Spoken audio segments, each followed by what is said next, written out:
How to create transparent widgets. If you'd like to create a transparent widget, you may follow up the steps. So what you can do is basically long press on your home screen first, and then go ahead and add up a widget that you would like to add. For example, I would like to add up a weather widget. So I'm just going to drop it down and then just go ahead and drag and drop the widget onto my home screen like this. So let me just go ahead and add it up. So once the widget is added, you can see mine is transparent already.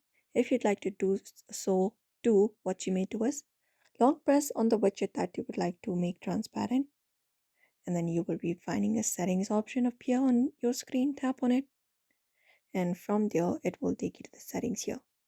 So I can see my transparency is on 0% right now. When I make it 100%, it is 100.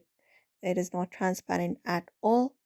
Now what you can do is you can basically use the slider available on your settings as well and drag it to the 0% to make it transparent. After that, tap on save, and there you go. Let me just go ahead and use this for Google as well. You may just long press on the app, go to the settings, and look out for the transparency section and drag it like this and reset it.